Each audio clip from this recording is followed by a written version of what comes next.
Have you ever really stopped and thought about that little blue dot on your phone screen? It just works. It feels like magic, right? Well, the reality is this incredible symphony of physics, engineering, and a story that is way, way more interesting than you'd think. So let's dive in and figure out how GPS actually works. I mean, seriously, think about that for a second.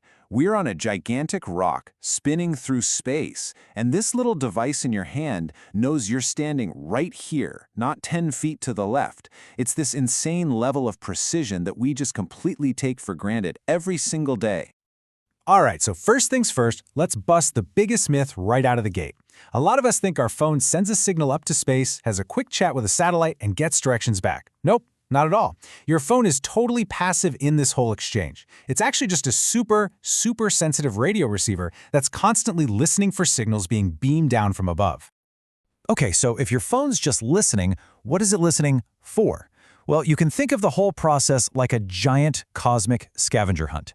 Your phone is trying to solve a puzzle, and the clues are being broadcast by a whole bunch of satellites flying way over our heads. The secret sauce, the name of the game, is a method called trilateration. Now, the basic idea is actually pretty simple. If you know how far you are from a few specific, known points, you can figure out exactly where you are. It's all about measuring distance. And this is a super important point, because a lot of people get this mixed up.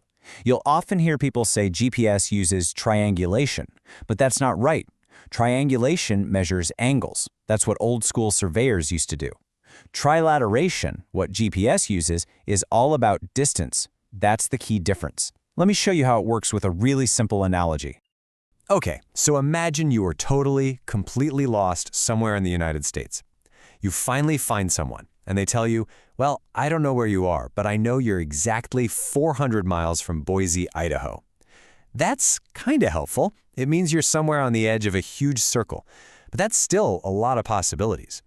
So you need more info. Then a second person tells you, hey, I know you're also 780 miles from Fargo, North Dakota. Okay, now we're getting somewhere. You draw that second circle around Fargo, and look at that. The two circles only cross at two possible spots. We've gone from infinite possibilities down to just two. We're getting warmer. For the final piece of the puzzle, a third person chimes in and says, I've got it. You're 410 miles from Salt Lake City. You draw that third circle and bam! There is only one single point where all three circles meet. Bingo! You've found yourself. You're in Bozeman, Montana. So, how do we take that simple map game and make it work for the whole planet? Well, you just have to scale it up. First, instead of cities, you use satellites whose positions are known with incredible accuracy. Second, since the Earth is a sphere, you replace the flat circles with massive, spheres. And third, and this is absolutely crucial, you add a fourth satellite. That fourth signal isn't for location, it's for timing, because for any of this to work, the timing has to be unbelievably precise. And when I say unbelievably precise, that's where things get really wild. Because it turns out there's a surprise co-pilot hoping you navigate your morning commute. Albert Einstein. No joke.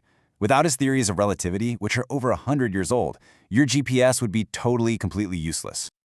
I know. It sounds absolutely crazy, right? What could this mind-bending, cosmic-level physics possibly have to do with something as simple as getting your pizza delivered while it's still hot? Well, as it turns out, everything. So here's problem number one. Einstein's theory of special relativity says that the faster a clock moves, the slower time passes for it. These GPS satellites are whipping around the Earth at thousands of miles an hour, and because of that speed, their super-accurate atomic clocks actually tick a tiny bit slower than ours down here, to the tune of about 7 microseconds every day. But wait, it gets even weirder. Einstein's other theory, general relativity, says that gravity also affects time. The weaker the gravity, the faster time ticks. The satellites are way up there, about 20,000 kilometers up, where Earth's gravity is much weaker. This effect is way bigger, and it causes their clocks to run ahead of ours by about 45 microseconds a day. So, you've got one effect, from speed slowing the clocks down by 7 microseconds, and another, bigger effect, from gravity speeding them up by 45. You do the simple math, and the net result is that every single day, the clocks on those satellites get ahead of our clocks on Earth by 38 microseconds. That's 38 millionths of a second. So you're thinking 38 millionths of a second? Who cares?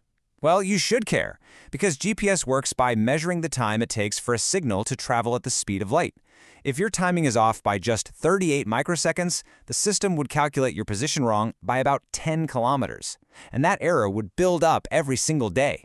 Within minutes, the whole system would be worthless. So we have this incredible network of satellites, all governed by Einstein's mind-bending physics. But the system doesn't just run itself. There's actually a surprisingly small group of people who are the conductors of this whole global orchestra. So here's a quick look at the whole setup. We've got 31 active satellites making up this constellation. They're way up there, orbiting the Earth about twice a day. And the whole shebang is managed 24/7 by a team from the U.S. Space Force based out in Colorado. And this quote from one of the team members there just perfectly sums up their job, and it's a bit of a brain teaser. You see, the satellites don't just magically know their own exact position. The team on the ground has to constantly track them and upload that precise data back to the satellites. So in other words, they have to tell the satellites exactly where they are, so the satellites can then turn around and tell us exactly where we are. It's fantastic, right? Now, this whole system is truly a modern miracle of science and engineering. But it's not foolproof. And when it fails, or maybe more accurately, when we trust it a little too much, the results, well, they can be pretty darn funny. You just can't make this stuff up. We're talking about a van driver in Switzerland who just blindly followed his GPS directions right up a hiking trail to the top of a mountain and needed a helicopter to get him out. Or the 3 women in Washington who at midnight followed their GPS right down a boat launch and into a lake. And my personal favorite, a group of students in Australia who tried to drive to an island because the GPS showed a road, which was actually just several miles of mud and open water. So when you get right down to it, that little blue dot is anything but magic. It's this incredible, intricate dance between hyper-accurate atomic clocks, the genius of Albert Einstein, and a dedicated team in Colorado keeping the whole thing in tune.